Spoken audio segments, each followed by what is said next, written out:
We are live. We are live. We are live and just reminiscing about how long it's been because of Lisa's exploding, I said dog, she meant macerator. Let's not get into it. And then the dog ate something it shouldn't have done. So anyhow, we are finally here. It's been a while. We're going to talk about bathroom planning today, which is very apt because I've just, well, not quite finished, but just almost finished my bathroom fitting from total scratch. So from base level upwards, taking everything out, back to replastering, all that kind of stuff. So I'm feeling like I am vaguely knowledgeable on this subject. Except you were just saying how expensive. Let's get that bit out of the way. Yeah, absolutely. So when you are budgeting up to have your bathroom done, and I had this conversation with my sister before my bathroom started done, because I said to her, "Oh, mine's going to cost this much," and she said, "Why is that so cheap? Is it because you live in the north of England?" She said, "In London, it's much more expensive." And I said, "Well, that is true. Things do. However, when I was doing my budgeting, what I didn't take into account is all the stuff they have to buy in order to install it. So like the pipe work, 400 quid for pipe work, the stuff the floor had rotted. So they had to relay the floor. They had to ply it. They had to stick all sorts of like gluey type stuff on it. And I didn't take any of that into account. And all that stuff added an extra £2,000. Yeah, materials are really expensive. And actually, which you don't realise. Yeah. And I did that post the other week on 10 questions to ask your builder before they're hired.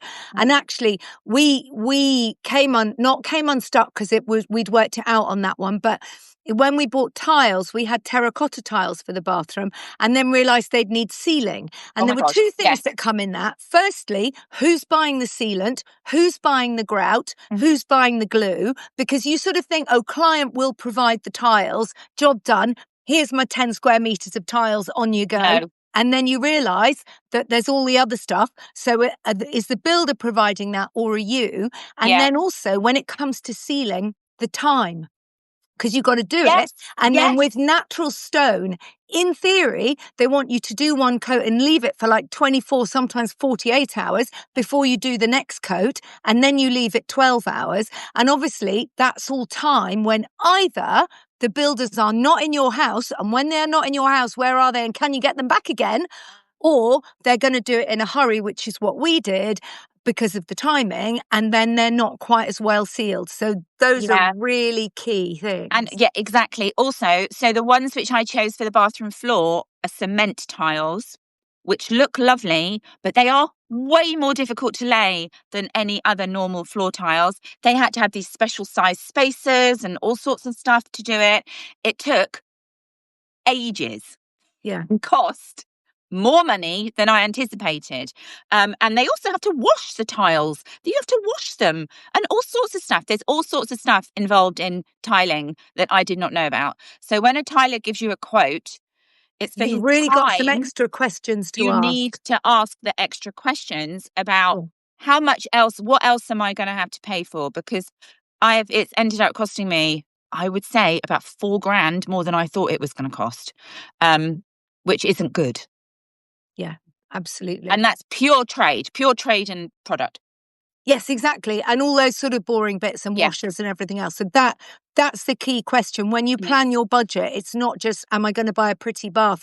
And the other thing is, those things with moving parts, I'm always amazed by how much taps and valves and things cost. Yeah. And even if you buy them, you often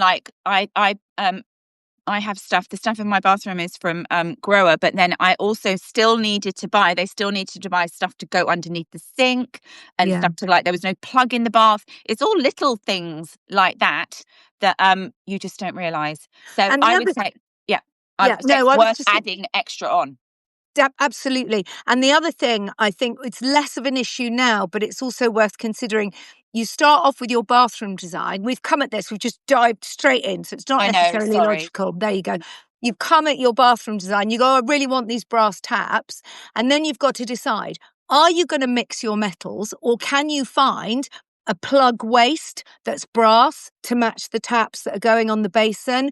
Can you do the shower valve? Can you do the loo plush, the button flush? You've got to really understand before which metal, and can you do it all in the same? Because I know you can mix metals, but I think you can mix metals if you've got like a door handle in one thing and a window handle in another. But I think two different coloured taps is kind of weird.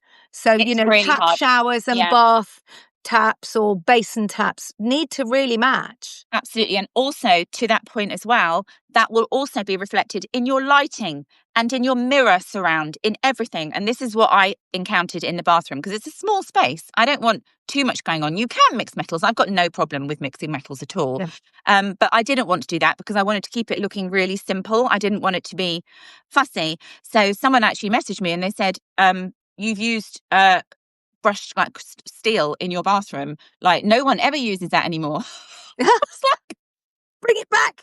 Yeah, I do. And the reason I did that is because I wasn't sure about wanting to use brass. I wasn't sure that I would like it forever. Yeah. I think I might have liked it because it looks quite glam, but that actually, from a long-term perspective, it wouldn't work for me. And bathrooms are, as I was just saying, extremely expensive. But another thing is that I bought some vintage Murano chandeliers for the wall lights, and they were on a silver frame. Yeah. And then what else did I do as well? There was something else that I did. Oh, like the toilet and that. Like, you don't get flush plates in gold very, well, you can. But or if you do, they're really blingy gold. Yeah, like super bling. Yeah. So I made the decision to just do everything in that like brushed steel chromy stuff, and actually I'm really happy with it. And it doesn't make doesn't look too much. It just looks quite like the tiles are the main feature of that bathroom because everything else is very simple. Yeah.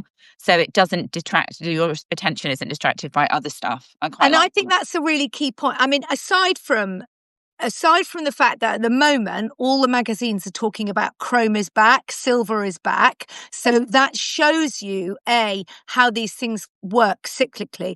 So brass is a classic, of course. It's been having a massive fashion moment. So everybody's wanted brass. Now everybody's moved on a bit. It's fine if you've got brass. It will always be a classic. If you love it, don't worry. Date. We've gone back to chrome.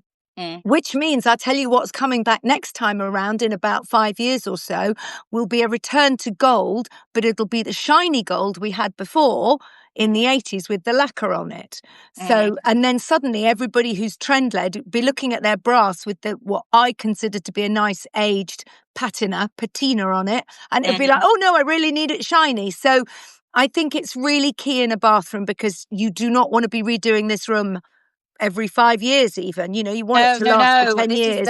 Absolutely. This is the whole point. When I was things you like. Absolutely. When I was making choices for that bathroom, I was so aware of that because once they're in, I say this all the time, but once those bones of your house are in, they're not going anywhere. Like it's really hard to swap them up. And so I made a really conscious choice to make it just super simple. Yeah. And to that, I will add nice things and a plant and all that kind of stuff to bring it together, but the actual bones of it is very simple, because you can up the ante with like nice towels or a unit to put your stuff on and lovely hand wash and all that kind of stuff. And I think you make a really key point, actually. The thing you quite often want to be the focal point decorative wise would be the tiles. Exactly. And you can So the tiles in my bathroom were the things that I want people to look at because the tiles are really beautiful. The tiles are the investment bit. Tiles can be really expensive, but there are ways to do tiles because they don't all have to match now. So you could do something really plain and classic on the floor, which I think you've done. A black and white checkerboard never goes out of fashion. The joy of black and white is you can do pink walls, green walls, blue walls, yellow walls. You can change the walls every 10 minutes. Always works with black and white. Your fixtures and brown, fittings. Kate, brown. Is it brown? Is it chocolate brown? Nice. Lucinda Chambers has chocolate brown and cream. I love that. Oh, does she? Yeah, she does in her kitchen. Good company. There you go. But again, dark brown also works with all those colours. So it's a really nice classic. And the chocolate brown is warmer than black and white. So you can add anything you want to it. And then you tend to, if you've got a bath, it's probably white, at least in the inside, a white basin, a white shower fitting. Yeah. So onto that, you've got a really classic basis. And then you could have white or plain tiles in your shower, which is quite a big area. And you could really then go all out on the splashback, which we did once, behind the basin, splashback. We found these, I mean, this is years ago in the last house, like 15 years ago, these sort of mirrored, they're a bit like foxed mirror tiles. Oh, yes, and lovely. they were really like expensive, and they were quite long. I've got lip gloss on, and my hair keeps sticking to my lip gloss. It's not supposed to do that. No. They were long, thin tiles, and we could literally only afford 6, so we put 3 behind each basin and left it at that, and that worked as enough. And then we had plain, something much cheaper in the shower, and floorboards on the floor. So, pick one area where you're really going to go for it. It is. That's so true. And also, I said somebody asked a question in Design Dilemmas about tiles the other day.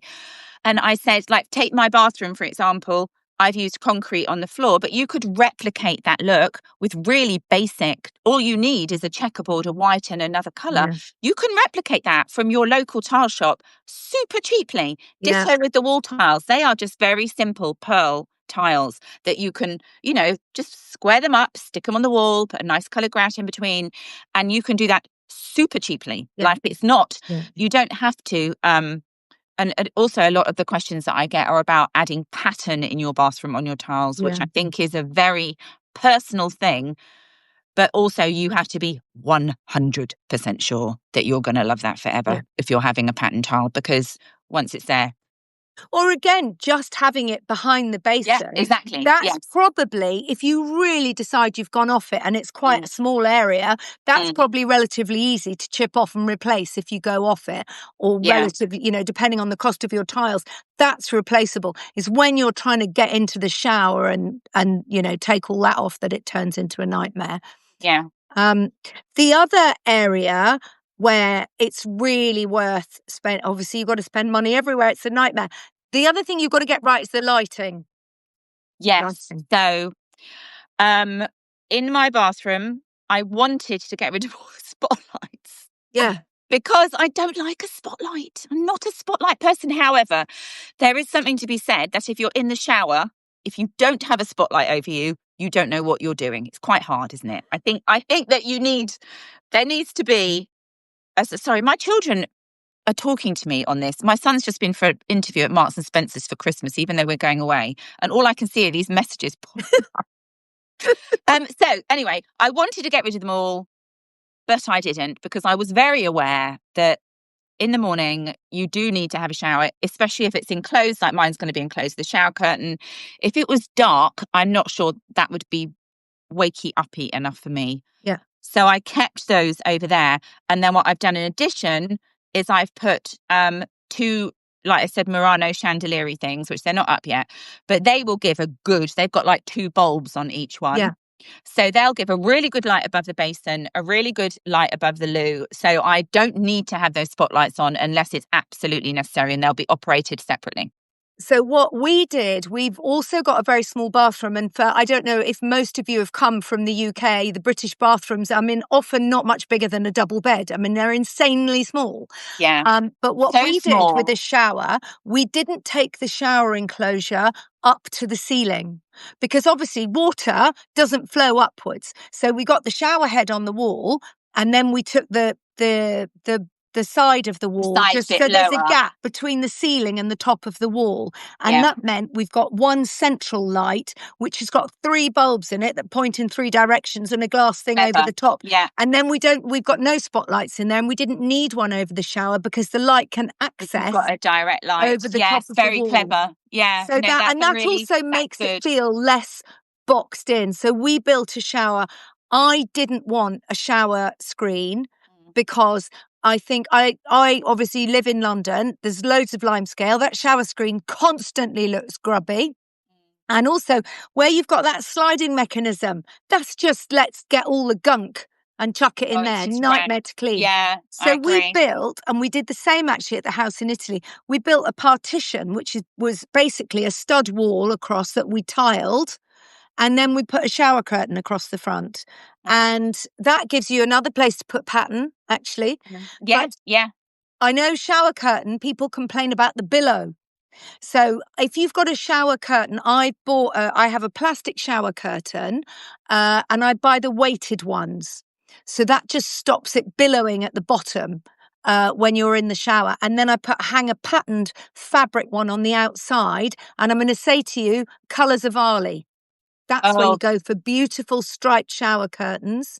So, yes, I have seen those. And also, one of the main questions I've had since I posted that picture of the half-finished bathroom yesterday is, why have you got a shower curtain and not a shower screen? So you've just answered that question for me already, because they're quite disgusting and you have to clean them all the time. And also, they didn't, like, my bath is lovely and I want my bathroom to be really like sanctuary-ish, girly-ish.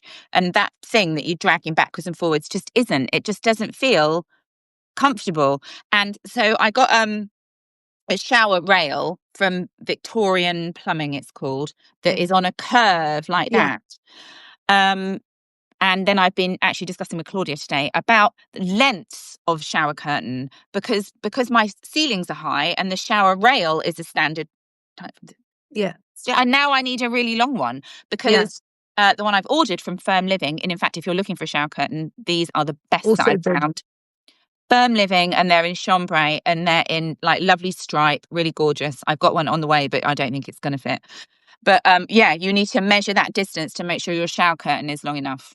Yes, because it needs to hang down if it's over the side of the bath. Yeah.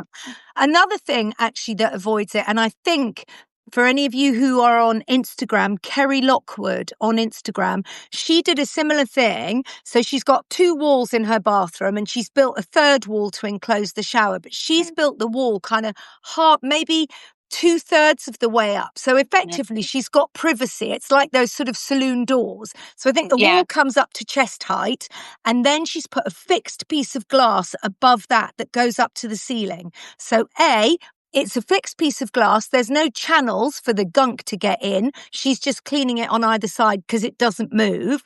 Yeah. She's got the light that can come in, I think, from the window. Light can come in and through the glass to light the shower if she's in the daytime. But she's got the privacy because she's got a solid tiled wall up to shoulder height. And then on the outside of that, I think hers is empty, but on the outside of our wall, because our bathroom's so small, that's where we've got the heated towel rail. Because we have no spare wall, because weirdly we've got a tiny bathroom with 2 windows. So we had a solid wall on the side again, so we could have a bit of storage, some open shelves and the heated towel rail, because otherwise we had no space to put one.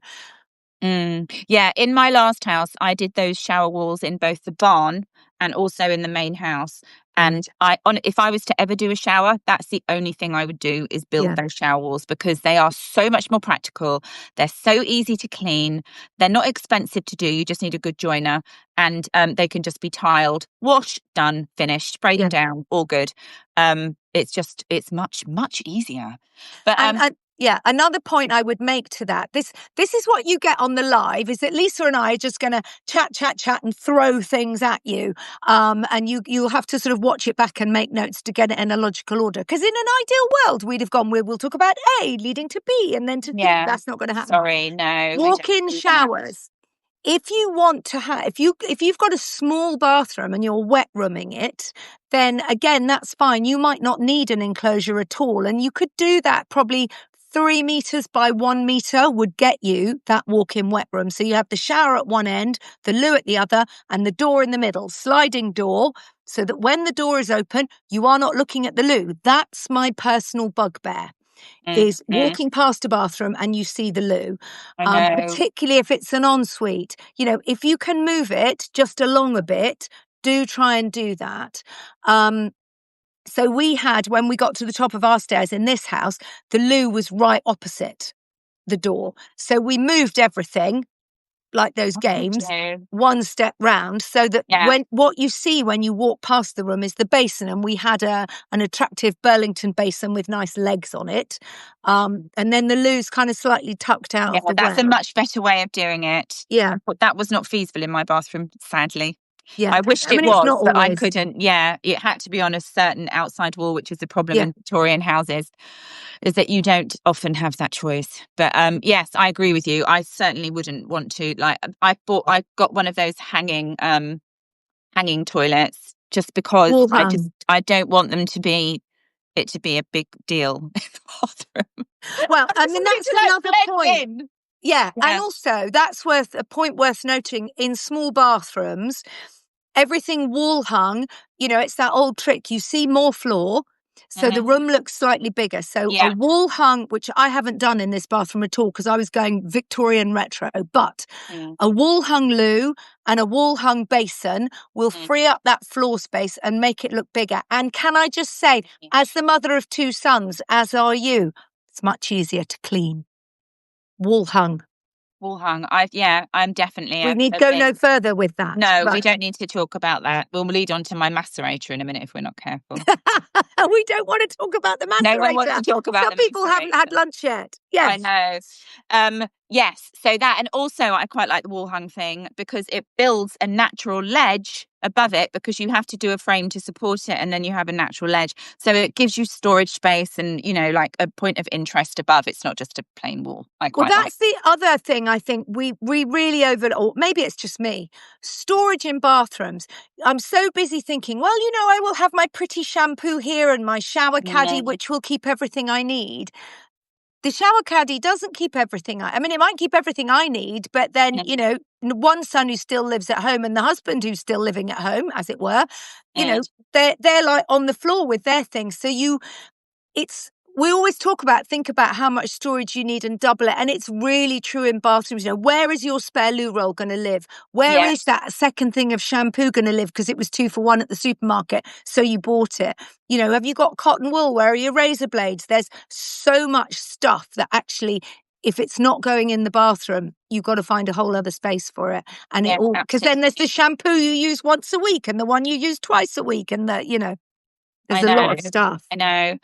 Another thing that I did in my bathroom, which loads of people have asked me about to do a tutorial, although I'm not the greatest at DIY, but I'll give it a go, on how I did it, is that I bought a wash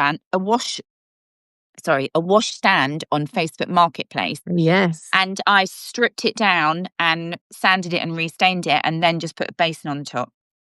And it's such a good idea because honestly, it looks so good. I'm so happy with it.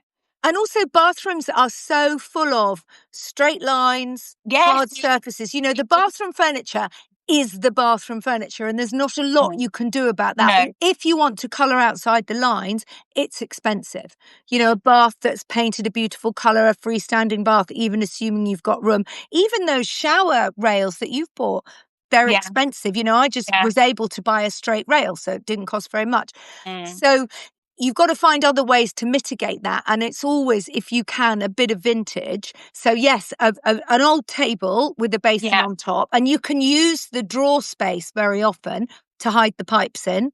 Or an old chest of drawers. And you just, the top drawer space becomes your plumbing bit. And then you've got storage in the bottom. That's a really good way to bring in a bit of vintage. And if there isn't room for that, maybe it's just some old shelves. Yeah, it's not even, it's also... from my point of view, it's about the contrast of the materials because when you walk into a bathroom and everything is all the same material and there's no textural contrast at all, it doesn't sit well. I like there to be a juxtaposition of the different materials. And it's very easy just to go into a bathroom showroom and go, here's a bath, here's a toilet, here's my sink, and it all looks the same and everything's perfect. But when you've got it all in there and it's against tiles and so everything is a very flat surface, it needs something else with it. It needs like a wood. So in mine, I put that wooden thing with the marble top.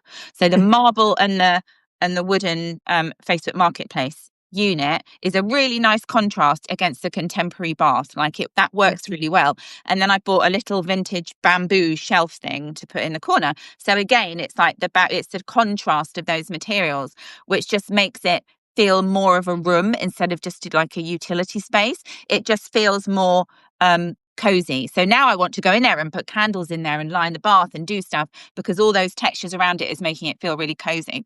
And I think that's a really key point that often gets lost because the furniture is what the furniture is.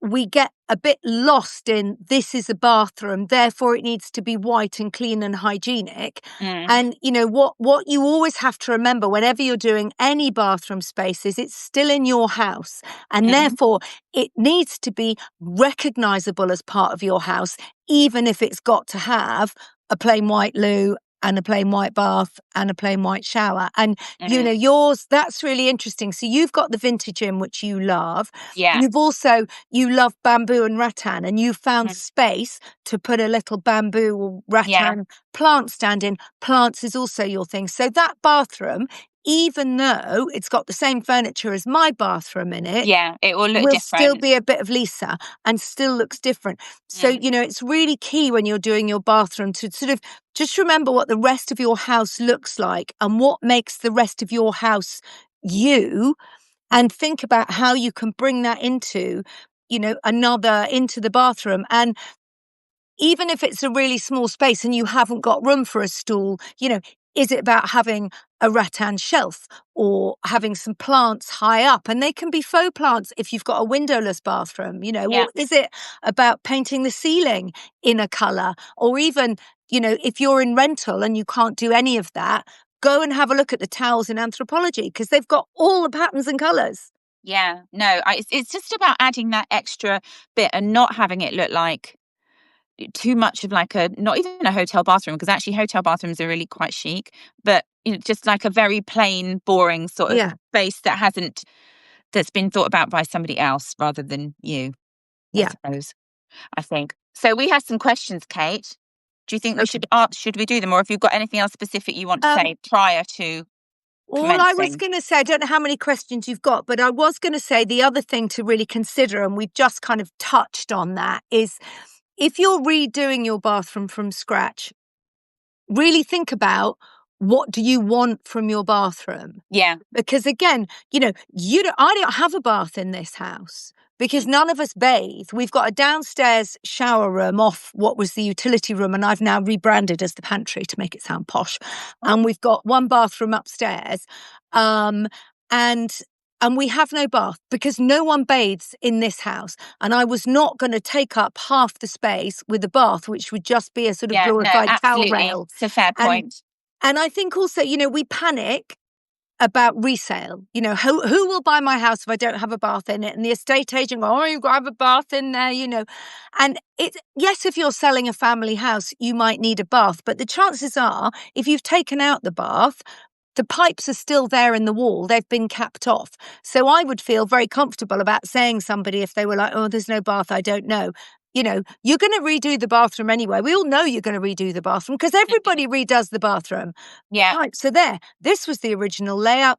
Put it back if you want. Or maybe you are also shower people. So don't, if you're going to be there for less than 5 years, then maybe you are thinking a little bit with an eye to resale. It's very practical. If you're planning to be there for more than 5 years, then make the bath you want to use. So, absolutely. I agree entirely. So another thing as well is, do you need to have a bath and a separate shower? Because when we moved into this house, the bathroom, is small. It would have been like the box room originally in a Victorian house, but it had a bath, it had the toilet, it had the sink, it had a cupboard, and it had a shower as well, like a shower cubicle. A lot in there, yeah.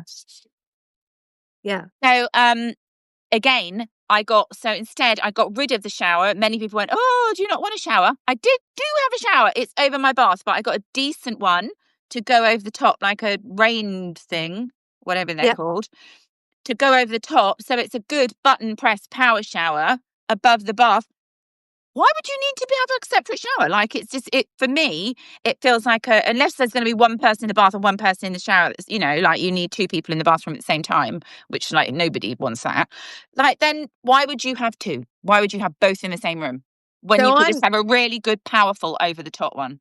I'm going to devil's advocate you there. Oh. And that is only, yes, I think you're absolutely right. I think if you are not buying a house in your 20s or 30s or early 40s with young children. If you're buying at the other end of the scale, I'm talking future proofing. And you may feel that if you're going to be in that house when you're a pensioner, that you don't want to step over the side of the bath to get to the shower. And therefore, at that point, will you still be having a bath, or is it better to have a really big walk-in shower? That you could maybe build. It depends how old you are. Depends how old you are. In ball terms, how old you are. Are you infirm? Yes. And so if you have a big shower, you could build a bench in it. So you could sit down. Yeah. Also, and before you sit down on it, you could use that, because I have bad experiences with shower niches. I think they can often leak. If you build a shelf like that, you could later use it as a seat, or you can rest your foot on it when you're shaving your legs, or you can use it as a storage shelf. So sometimes I like a big shower. Resting your foot when shaving your legs. There you go. It's practically yoga. We're keeping fit in our old age. Yeah, I was going to say multitasking. But I think this is why I say think about what you want from a bathroom and where you are in life, because it just may be that, you won't want a bath, and you want to walk into a shower, and that will last you longer. So yeah, that's a very good point, Kate. We need to think about our future-proofing our bathrooms. Yes. A good point. Right, okay. Best ways to revive an old bathroom without replacing the suite. You start. Well, that's good. I mean, without replacing the suite is one thing. It depends how much of it you can dig up without replacing the other, because obviously you might want to redo the floor. So can you do the floor without replacing everything? Clearly, it's going to be paint. Paint is the most transformative thing you can do. So that would change the color. Tiles, if you can. Probably, if it's feeling really tired, is your lighting right? So to that other point of lighting, yes, spotlights or not, never have a spotlight directly over your head in front of the mirror, because that's going to age you by about 20 years. And at 8 o'clock in the morning, no one any favours. We don't want that. No. So soft lighting above. And if you can, if you've got the option to change the wiring, side lighting, much more flattering. A side light either side. So that would depend. And actually, I was going to look into this because I was thinking about bathrooms for something else. There's now so many brilliant rechargeable battery lights. And I saw someone, it's Chelsea, on the house that Black built, for anyone who's on Instagram. She's just done a rechargeable battery light, picture light in her hall. And part of me was like, are you going to rely on that and have to charge it because it will last for 6 or 8 hours or something? Or is it, she must have other sources of lighting. But I was thinking, Pookie do wall-mounted battery lights, as long as they're the bathroom rating, which is an IP44, and that's to do with how far it is from dust and water. Then you could have a rechargeable battery light either side of your mirror, which you could just mount onto the wall.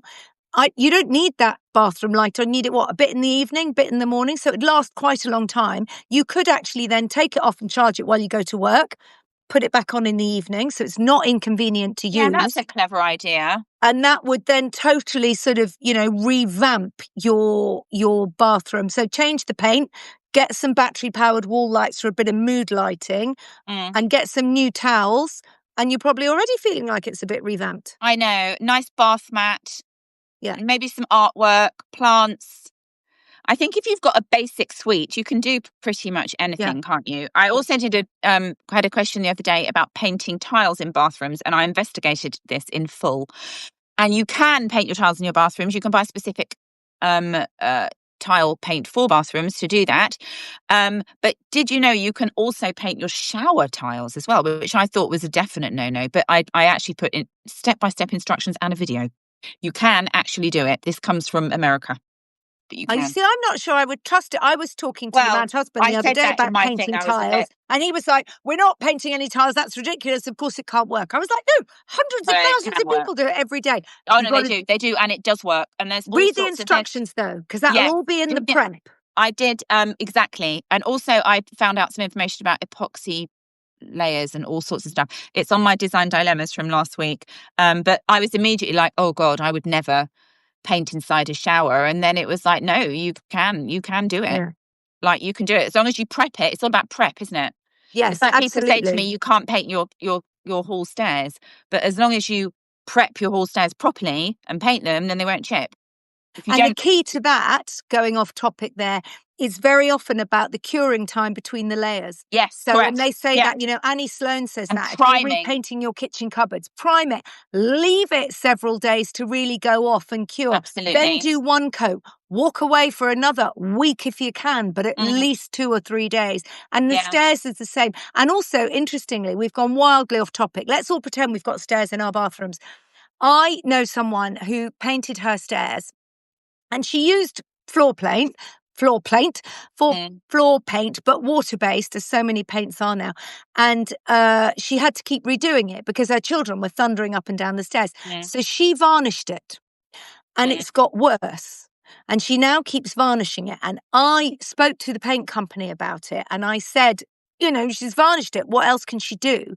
And they said to me, varnish is absolutely the worst idea because varnish dries hard like a shellac. And therefore, if you chip the varnish because it then becomes more brittle, it's going to keep chipping off and peeling off. And you can't build up the layers. That makes complete sense, though, doesn't it? That does make complete sense. So it's paint and sand and paint and cure, and do not put a varnish seal over a paint or it'll make it worse. There's a question there that I can't read. Can you scroll? I can't scroll. If you have nice wall lights, but a rather gorgeous but not very bright central ceiling light, would you add a single spot above the shower, which in my case is over the bath? That's what I've done. Yeah. That's what I have. Yes, I would, because again, that getting in the shower in the morning, if it's too gloomy, like a gloomy shower, no. You need to have it bright. You need to be able to see what you're doing. And also, you can have, if that spotlight's shining down, if you're getting ready and the bath is filling, that will make lovely ripple patterns on the wall. It'll just give you nice, pretty reflections, make it all feel a bit nicer. Because the dream in all the magazines is always the beautiful chandelier over the bath, isn't it? The bathroom zones roughly are that the bottom of any light must be at least 1 metre above the water. And most of us, if we've got a bath full of water, then there's 1 metre, then we're running into the ceiling and we haven't got space to do it, which is why the chandelier over the bath only works in probably period houses with very high ceilings. Yeah. So it's going to be a spotlight or a flush light. There's a lot of great flush lights about now, which 10 years ago they weren't. It was really hard to find a nice flush ceiling light. Now it's much easier. No, there are some really good ones. Soho Home, I've got some lovely ones actually, but they're super expensive. Right. Are porcelain floor tiles a good idea? I've ordered terracotta style and I'm scared it's a mistake. No, I think they're fine. Is there anything wrong with porcelain floor tiles? Not a lot. I would. My only concern, and I'm sure that this has been addressed, porcelain can be slippy. So if you're putting it in a bathroom, just check. That's a fair point. That the usage is bathroom and it's not too glossy, because then you could just slip. Whereas actual terracotta is rougher and isn't slippy. And that was another question on there about underfloor heating in bathrooms, worth it or not. Well, I have never had underfloor heating in a bathroom. We did it in this bathroom, which is really small. And we have, the thing about heated towel rails is they dry your towels, but they do not heat the room, I think. Even the really big ones. I've had really big heated towel rails that haven't heated my room. And once you put your towels on them, your towels are burning hot. And that's also, they've absorbed all the heat. So and we don't have any room for a radiator. So we've got underfloor heating in our bathroom and just underfloor heating. And actually, most of the time, that's all we have on in there, particularly if you've got a tiled floor. If you're going for a wee in the middle of the night, and back to the age-related bit, then it's really nice to walk on a warm floor. Also, it does mean my cat sleeps in there all the time. That's a different issue. I feel like the Golden Girls. Yeah. Do you know that they were much younger? When we watched the Golden Girls, we thought they were pensioners. They were actually in their 40s. We're older than the Golden Girls. Yeah. Jesus Christ. I think yes. Yeah, you go. I think underfloor heating in bathrooms actually is really nice. If depends what other heating you've got. As I say, I've got a heated towel rail and underfloor heating because I've run out of wall for a radiator. So I have a big radiator on my wall in the bathroom. And the bathroom is completely warm enough. However, I did notice this morning when I went into my new bathroom for the first time that the floor is cold. Yeah. It is cold, but would I get underfloor heating? I don't know. I had it. It's quite expensive to run. No, Mine's an electric one, and it's not too bad. I thought it was going to be much worse than that, but maybe it's because we don't have any other heating in that room. Yeah. I mean, if you've got no other heating, you need something like that. Yeah. Right. Thoughts on basin options with a vanity unit, please. The bowl on the top, under the mount, or slab top style? Well, I think it depends on your style. I mean, you've got a vintage, you've got a vintage table with a basin sat on top, haven't you? I do indeed. Yes, and actually, it actually works really well. Like I was very dubious about that whole washstand. Well, you have to watch the height, don't you? Because if your table, a standard table or a desk is 73 centimeters high. Yeah. So if you're then going to add a basin on top of that, you've just got to make sure that you're comfortable to lean over it and splash water on your face, and it hasn't all got too high or too And also tall. where you put your tap and everything. Like in order to work out where the taps are going to go, my builders had to put the concrete tiles on the floor, then the thing, and then the thing, and then they could decide where to put the things. Yeah, I mean, all of those are options, aren't they? It just depends on what your style is. Brass or chrome? What's the easiest to keep clean in a hard water area?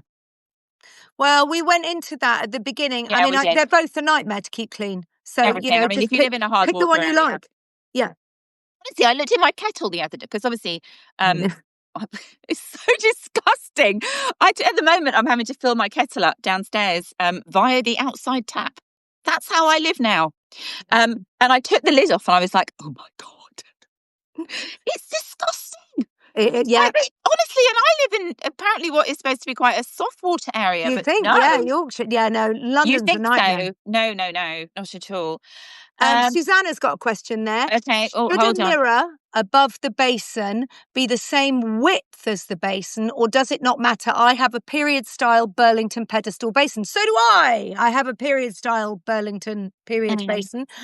And I didn't even get into that. I just bought a vintage mirror off eBay for about 40 quid, and it's an oval because, you know, we've talked again, bathrooms all straight lines. A mirror's a good way to vary the shape a bit.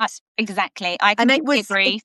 It was dark wood, so it brought in some different textures. So no, I don't think it does. I mean, you know, you can make that look, but you know, get a shape you like. I think round, and the classic modern mirror, which is always brilliant, is the round Stockholm mirror from IKEA, which used to be £99. I don't know if it's gone up, but they do it in walnut, and it's that round one with the frame that gets slightly thicker at the bottom. But you know, mirrors is a good way to vary shape. I completely agree. I think the first bathroom that I ever did, I had the basin, and then I just, at the time, this was quite forward thinking at the time because everyone just had their lovely basic bathrooms. This is 20 years ago.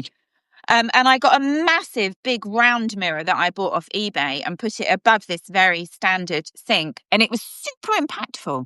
Like, exactly. It was like a proper impact. And it was a small bathroom. And so, it just completely made it feel so much bigger.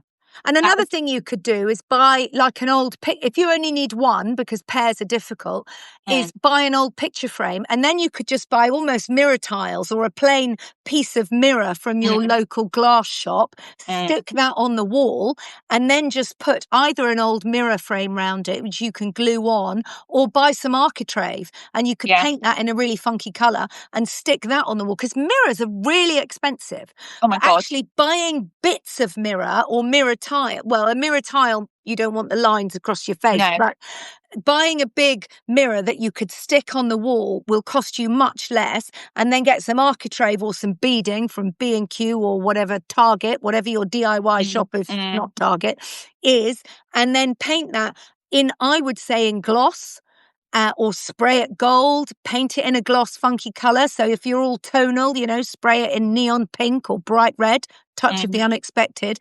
And that's going to make that into a real feature for not much money. I've just thought of that. That's not bad, is it? That's very good. There we go. Next post.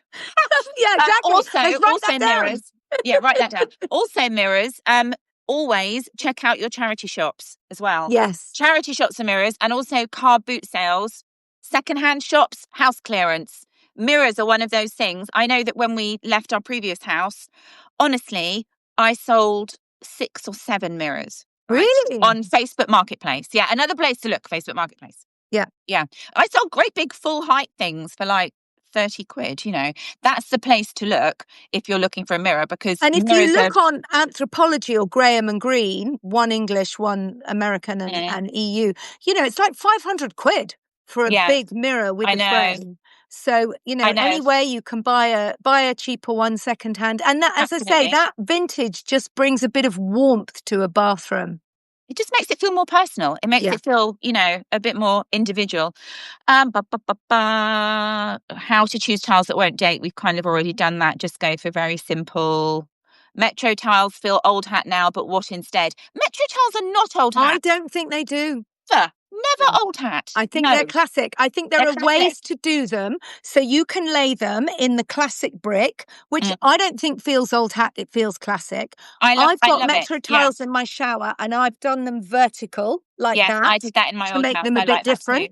Yeah. You can do them horizontal and straight up and down and block forms. You can do them, which is actually super fashionable, in a kind of basket way, which would be like three horizontal and 3 vertical, and make a pattern like that. The one thing I think with Metro tiles that is now slightly dated is there was a mania about 10 years ago for doing them in herringbone. Oh, yes. That I think has dated. No, and I also don't think takes they more weren't made tiles. for that. Yes. So that felt like a step too far. But I think you cannot go wrong with a Metro tile, and you can change the grout. You know, have classic white.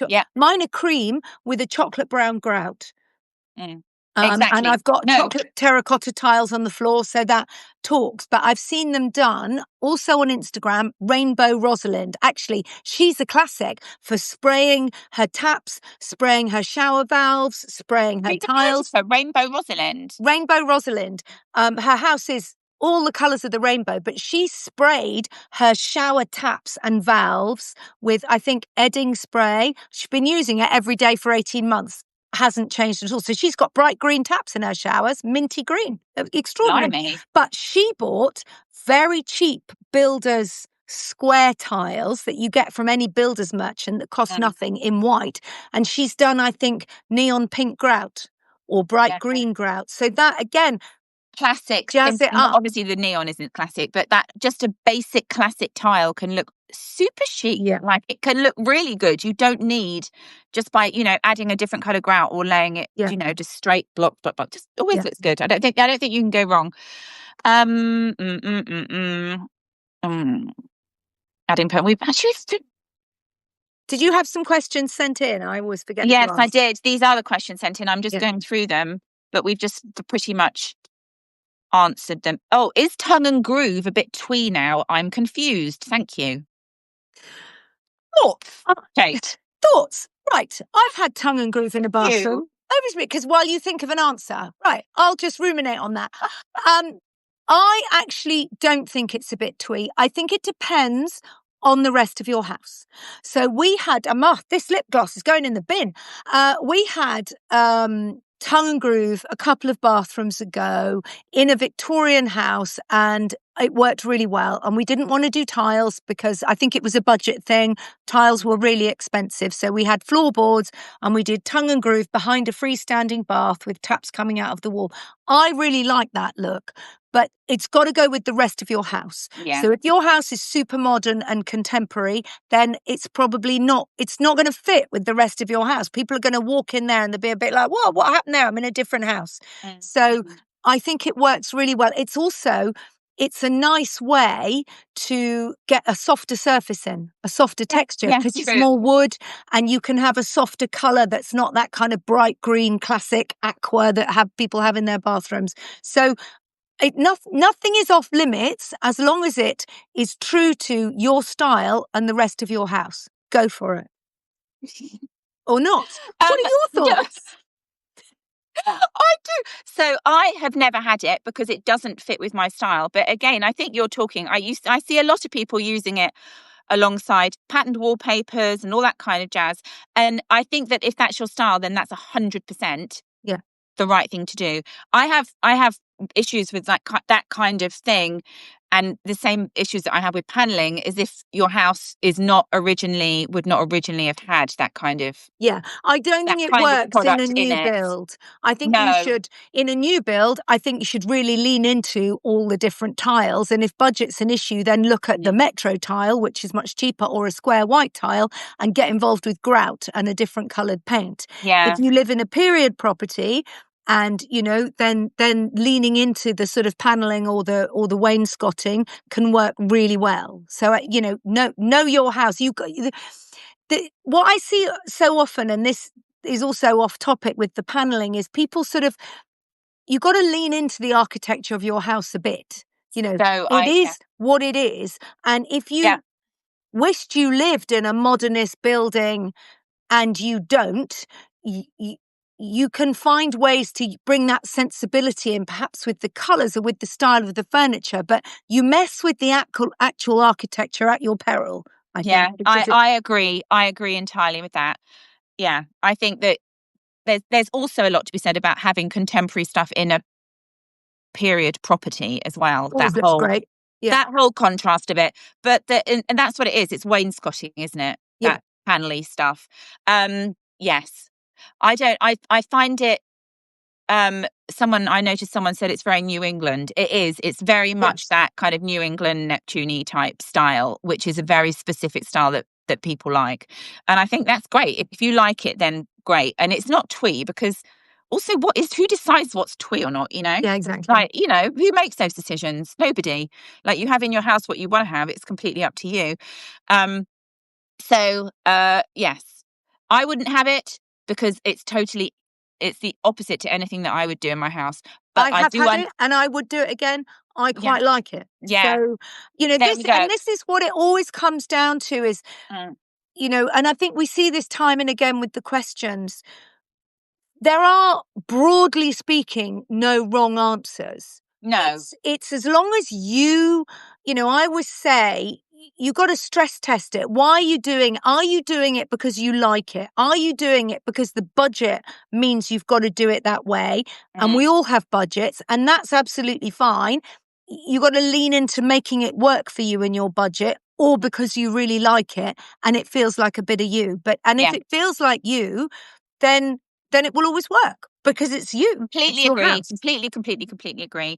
And when people say, is this, what should I have? Should I have this or should I have this? It's always down to you. Like, it's your home. Yeah. If you look at that thing, whatever it be, whether it be wainscoting or paneling or tiles or whatever, and it's making you happy, you think that you like that look, then you just do it. Like, it's just nothing.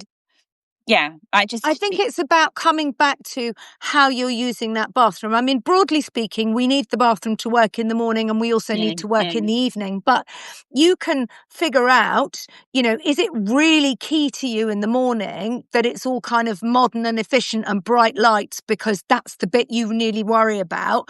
Or actually, are you quite comfortable with just cleaning your teeth in a sort of blur and rushing out of the door? And do you like to spend a bit of time in there in the evening, either having a bath or a shower, or, doing apparently double cleanse? You've got to do a double cleanse now. It takes hours, and the moisturizing takes a long time. Yes, apparently. Once is not enough. So the point being, if you have that kind of ritualistic end of the day in the bathroom. You see, mine is in the bedroom. I like to read a book. I might put a bit of hand cream on. I'm going to read the book and I'm going to relax at that point. I'm in and out of the bathroom quite quickly for me. But if your downtime is really going in the bathroom and pottering about and getting ready for bed, then you might want the lighting and the decoration to work more for that end of the day. So it might be softer colours, or, it's all about how you're using the space. And so I suppose what I'm trying to say in a very long-winded way is, how do you want to feel when you're in that space? And what makes you feel that way? Is it mood lighting? Is it a particular colour? Is it a particular pattern on a tile? Is it the fact that, you've got a freestanding bath and that feels really inviting and that makes you feel relaxed just to think about getting into it? Understand who you are, and then your decor will work for you because you know who you are. I completely agree. And also to approach your bathroom not necessarily in a way that it's a utility area. Yes. but to approach it in a way that it's another room of your house, which is the same thing we always say about kitchens. Like, approach your kitchen as though it's part of you, it's part of your house. You don't get, and I wrote, talked about kitchens on my post last week, like having someone design it for you so you've had no input into it. It's never going to reflect you. It's never going to feel the way that you want it to feel. One of the fun things about building a kitchen or building a bathroom is that you have this opportunity to be able to make it feel like you. So when you're approaching your bathroom, think about what you love. You know, Pinterest, go onto Pinterest and look at things and really work out what nails it for you. Instead of just going to a bathroom showroom going, right, have that, and that. The idea is to make it feel like you, to make it individual and to use it for the way that you want to use it. And and on that note, we, if you do have help, if you have got the in-store designer or you're using an interior designer, whatever, really don't be afraid to say if you don't like it or if it's not you, because, this person is coming up with the design very often based on having met you 5 minutes previously, if it's an in-store designer. And so you need to say, actually, that isn't going to work. Or you look at that, treat that as the basis and then go, okay, well, that layout's going to work. And I like that you've done the lighting and but this is the color I like, or this is how I would personalize it. So use that as a jumping off point and then edit. I mean, probably and more don't for forget kitchens. It's your house as well. My I've got a vintage island unit coming in, and my builder said to me, right, he said, so if you want, we could put lights underneath it like that for you, so that like you'll have still so have it looks like a spaceship. So and I went, no. And he said, no. He said, we did that at somebody else's house. They really liked it. I was like, no. Yeah. Not. And you just need to go, no, you know what you like, you know what you want. Years ago, we had a plumber who we'd hired through some friends of ours, and he came highly recommended. So we said, we brought him in and we were redoing the bathroom. I mean, this is like 20 years ago. The boys were tiny. And he said, I've just started working with an interior designer and she's just kind of building up her portfolio. So how about we come together and she'll design the bathroom and then I'll do the bathroom and we'll get a service. And I was like, we were like, we are people with designers. And she came up with this design and we really didn't like it, but we were too young and inexperienced and a bit blown away by the fact that we'd got an professional interior designer doing our bathroom. So we just went with everything she suggested. And one of the suggestions she made, and this I think is a salient point, she said, let's put these tiles in. I've just seen them at a trade show and they're really new. And we didn't like them, and she wanted to use them because she hadn't used them before and she'd just seen them. So she wasn't choosing that tile for us, and we were too frightened to say we didn't want. I mean, they were plain cream, but they were really glossy and really big, and it wasn't right for us. So really, don't be afraid if you're getting help or advice from anyone to really think about, is that me or is that what the designer wants?